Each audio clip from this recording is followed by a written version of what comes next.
Merhaba, iyi günler, iyi haftalar. Bugün Hürriyet Gazetesi'nde Abdülkadir Selvi anketlerden çıkan çarpıcı sonuçlar diye bir yazı yazdı ve orada Afrin Harekatı'nın iktidar partisinin oylarını görünür bir şekilde arttırdığını belirtti. Rakamlar ilginç. İlk Cumhurbaşkanı Erdoğan AK Parti'nin başına geçtiği zaman kararsızlar dağıtılınca %45 civarında oyu, 45-46 civarında oyu varken şu anda 49-50 civarında olduğunu söylüyor. Yaklaşık 4 puanlık bir artıştan bahsediyor ve bu artışın kısmen Kudüs olayları, Kudüs krizi ama esas olarak Afrin Harekatı'yla alakalı olduğunu söylüyor.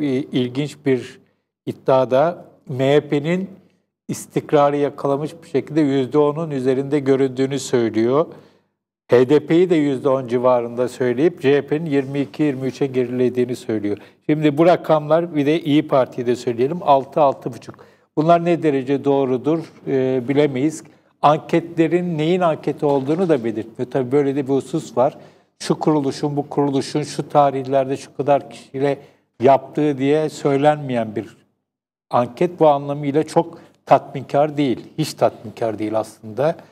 Çünkü anketler üzerinde konuşmamız gereken anketler, deneklerin sayısının yerinin belli olduğu, soruların belli olduğu, hangi kurum tarafından yapıldığı, hangi tarihler arasında yapıldığı gibi detayların verilmesi halinde ciddi alınabilir. Burada bu verilerden hiçbirisi yok. Sadece anketler diye bir şey var. Ama yine de bunu veri olarak almak istesek de burada çıkan sonuç, Abdülkadir Selvi'nin de söylediği gibi Afrin Harekatı siyasi iktidarın oylarını arttırdı. Buraya noktayı koyuyor. Bu gerçekten böyle mi? Normal şartlarda tabii ki Türkiye gibi milliyetçiliğin güçlü olduğu, ki dünyada milliyetçiliğin güçlü olmadığı ülke herhalde çok azdır. Milliyetçiliğin güçlü olduğu ülkelerde bu tür milliyetçi kabarışlar yaşandığı dönemlerde o kabarışa neden olanlar, özellikle siyasi iktidarların kamuoyu desteği artar.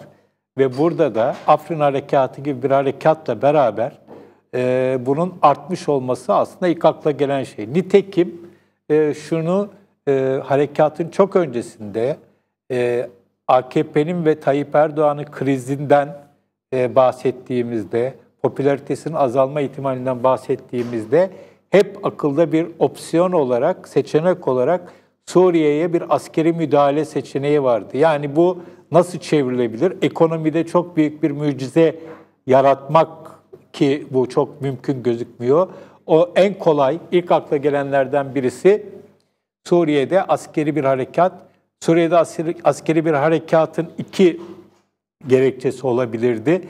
Birisi Esad rejimine karşı olmak, ki bunu Türkiye uzun süredir zaten iptal etti, ki bu bambaşka bir şey olurdu. İkincisi PYD-YPG'ye karşı terörle mücadele adı altında bir harekat yürütmek, ki şu anda bu yapılıyor. Sonuçta bu harekatın iç siyasetle ilişkisi hiç tartışmasız bir ilişki, önceden konuşulan bir ilişki. Ama şunu da biliyoruz ki en son İlker Başbuğ'a söylemediği bir takım sözler üzerinden yöneltilen saldırılarda da İlker Başbuğ'a atfedilen harekatın siyasete alet edilmemesi sözüydü. Söylememişti ama o atfedildi. Ama burada Abdülkadir Selvi'nin yazısında da görüyoruz ki bu olayın siyasetle çok doğrudan bir bağlantısı var. Peki bu ne derece doğrudur? Rakamların üzerinde, anketler üzerinde tartışmanın çok fazla bir anlamı yok. Hele böyle kaynağı, zamanı, yeri belirtilmeyen anketler üzerinde tartışmanın, rakamlar 55 midir, 50 midir, 45 midir vesaire, bunları konuşmanın çok fazla bir anlamı yok. Ama şunu konuşmak gerçekten önemli. Böyle bir harekat siyasi iktidarın oyunu ve onunla beraber hareket edenlerin oyunu arttırır mı? Teorik olarak Türkiye'de evet. Ama bunun bir de pratiğine bakmamız lazım. Eğer Abdülkadir Selvi'nin söylediği doğruysa, MHP'de çok ciddi bir toparlanma gözüküyorsa bunun altını özellikle çizmemiz lazım. Bu AKP-MHP birlikteliğinin, son dönemde yaşanan birlikteliğin AKP'den ziyade MHP'ye yarar getirme ihtimali gibi bir şeyi bize gösteriyor. Bu da çok aslında anlaşılır bir şey. Çünkü şu anda uygulanan politikalar, Türkiye'de iç politikada ve dış politikada uygulanan politikalar, özellikle Kürt meselesi bağlamında uygulanan politikalar ve izlenen üslup, seçilen kelimeler, davranış kalıpları baktığımız zaman bunlar Adalet ve Kalkınma Partisi'nin kurulduğundan bu yana sergilediği siyasetler, üsluplar, söylemler değil. Bunlar MHP'nin öteden beri, çok daha geçmişten beri dile getirdiği yaklaşımlar bir şekilde siyasi iktidar tarafından benimsenmiş durumda. Yani o meşhur fikri iktidarda bir durumla karşı karşıyayız. Dolayısıyla bu durum MHP'nin güçlenmesine, hakikaten gücünü toparlamasına ya da katkıda bulunabilir. Ama buradaki mesele şu, MHP'nin gücünü arttırması ya da toparlamasında kim kaybediyor? Abdülkadir Selvi'nin iddiasına göre İYİ Parti kaybediyor. Ama İYİ Parti'ye baktığımız zaman aynı şekilde İYİ Parti'ye de %6 ile 6,5 veriyor. Dolayısıyla İYİ Parti sıfırdan, yoktan kurulmuş bir parti. 6-6,5'u aldıysa hadi diyelim bir kısmını CHP'den alıyor. Ama bir kısmını da MHP'den alıyor olması lazım. Peki MHP nereden alıyor? Böyle baktığımız zaman MHP-AKP işbirliğinde MHP'nin lehine bir gelişme olma ihtimalini soru işaretiyle beraber kaydetmek lazım. Bir diğer husus şu tabii, Afrin Harekatı halen sürüyor. Nereye doğru evrileceği belli değil. Bugün gündemi meşgul eden Suriye ordusunun Afrin'e gireceği haberleri, iddiaları başlı başına harekatın yakın geleceğini ve kendisini tamamen değiştirebilecek önemde. Ne derece doğrudur onu da göreceğiz. Ancak çok ciddi bir şekilde Afrin Harekatı'nda tek aktör Türkiye değil ve Türkiye harekatı da özel olarak özellikle Moskova'nın onayı ve rızasıyla başlatabildi. Dolayısıyla Moskova'yı bir aktör olarak ve onun sahadaki partnerleri Esad ve İran rejimini de hesaba katarak düşünmek lazım. İran bir iki kere Afrin Harekatı konusunda eleştirel açıklamalar yaptı. Şam'ın ise burada YPG-PYD ile beraber hareket etme ihtimali ciddi bir şekilde gündemde. Dolayısıyla harekatın gelişiminin ne olacağını bilmek gerekiyor. Şunu söylemek gerçekçi olacaktır. Siz bir askeri harekatı, siyasi hesapları da düşünerek hayata geçirebilirsiniz. Ama o harekat gerçekten de siyasetten sizin, onu gerçekleştirenlerin gücünü arttırabilir. Ama harekatın gelişiminde önceden hesaplanan şeyler tutmazsa bir takım başarısızlıklar, bariz başarısızlıklar yaşanırsa bu sefer bu ters tepebilir. Olayın bir yönü bu. İkinci bir yönü de şu, bu ne kadar sürdürülebilir bir artış olur. Yani Afrin harekatına yönelik kamuoyu ilgisinin ilk günlerdeki kadar olmadığını da şu anda görüyoruz. Yaşanan bir takım gelişmelerle birlikte, özellikle gelen şehit haberleriyle birlikte kamuoyunun ilgisi artıyor ya da azalıyor. Bunu biliyoruz. Ama bunun sürdürülebilir olması için, ki seçime eğer normal şartlarda 2019'da yapılacaksa bayağı bir zaman var. Sürekli olarak Türkiye'nin, Türk Silahlı Kuvvetleri'nin orada kalıp sürekli harekat içerisinde olması mı söz konusu olacak? Böyle bir olayın böyle bir boyutu da var. Bir diğer boyut, en önemli bence boyutlardan birisi, çok konuşulmak istenmeyen boyutlardan birisi ki Abdülkadir Selvi'nin yazısında böyle bir ayrıntı var. Cumhurbaşkanı Erdoğan'ın özellikle Güneydoğu'da seçmenlerle ilgili olarak özel anketler yaptırdığı, onları özel olarak kontrol ettiği söyleniyor. Çünkü çok bariz bir şey var. Bütün bu yaşananlar, MHP ile ittifak, Afrin Harekatı gibi olaylar bir takım yerlerden oylar getirirken bazı yerlerden de oyların gitmesine neden olabilir. Özellikle burada söz konusu olduğunda Türkiye'deki Kürt oyları söz konusu. Biliyoruz ki burada uzun bir süredir Türkiye'de yapılan seçimlerde Kürt oylarının özellikle bölgedeki oyların HDP ve AKP içerisinde paylaşılmakta olduğunu görüyoruz. Onun dışında üçüncü aktörler pek yok.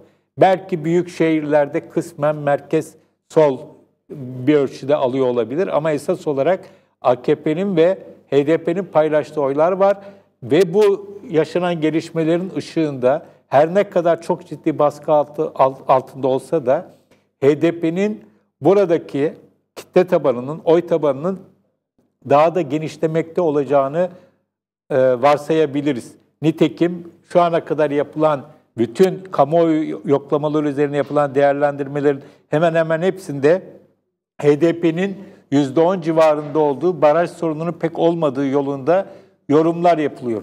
Bunu şu anlamda söylüyorum. Bugün için siz bir takım seçimleri kazanmak, bazı yerlerden oyları arttırmak için, iktidarınızı korumak ve güçlendirmek için bir takım siyasi keskin tercihler yapabilirsiniz. Ama o tercihler yarın için size çok ciddi sorunlar, engeller çıkartabilir.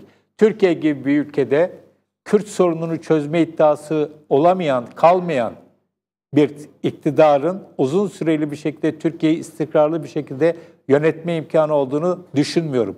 En son Başbakan Binali Yıldırım'ın söylediği çözüm yok kardeşim yaklaşımı Türkiye'de bir siyasi iktidarın kendisine yapabileceği en büyük kötülüklerden birisi bana göre. Bu bindiği dalı kesmek.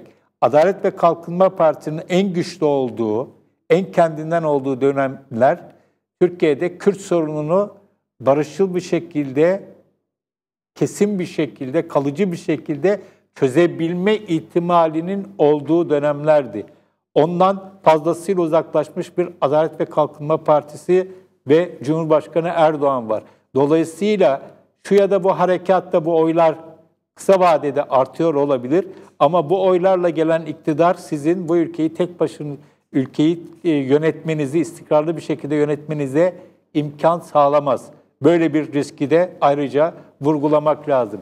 Evet, milliyetçilik seçimlerde önemli olabiliyor. Türkiye gibi ülkelerde özellikle önemli olabiliyor. Ama tek başına tek bir faktör olduğunu söylemek hiçbir şekilde gerçekçi değil. Özellikle son dönemde yaşadığımız dış politik ilişkilerde yaşadığımız, siyasi iktidarın yaşadığı gelgitler, en son Deniz Yücel olayında gördüğümüz terörist ajan olarak ilan edilen kişinin bir Almanya ile pazarlıkla mahkemeye serbest bıraktırılması olayı başlı başına ya da en son Tillers'ın görüşmesi Amerika Birleşik Devletleri hakkında yapılan onca aleyhte propagandanın ardından ABD ile iyi ilişkiler kurmanın tekrar ne kadar önemli olduğunu altının çizilmeye başlaması vesaire, bütün bunlar bize siyasi iktidarın çok ciddi bir kriz içerisinde olduğunu ve krizlerini aşma konusunda çok da maharetli olmadığını gösteriyor. Bütün bu kriz halini sadece askeri bir takım harekatlarla aşabileceğini düşünmek gerçekten inandırıcı olmayacaktır. Dolayısıyla Afrin Harekatı oyları arttırıyor gözükse bile bu tek başına Adalet ve Kalkınma Partisi'nin ve Recep Tayyip Erdoğan'ın, Cumhurbaşkanı Erdoğan'ın krizlerini aşmasına yeterli bir şey değil. Kaldı ki şunu da özellikle altını vurgulamak lazım. Tek başına Afrin Harekatı'ndan bahsetmiyoruz. O hal koşullarında her şeyin, konuşmanın, tartışmanın, ele almanın, itiraz etmenin her boyutunun, her yolunun engellendiği, yasaklandığı, yüzlerce kişinin sırf harekatla ilgili sosyal medya paylaşımları nedeniyle gözaltına alındığı bir ülkeden bahsediyoruz. Eğer harekat tek başına oy getirmeye elverişli olsaydı, onu eleştirme konusundaki bu eleştirmeye yönelik yapılan yasaklamalara da ihtiyaç olmazdı.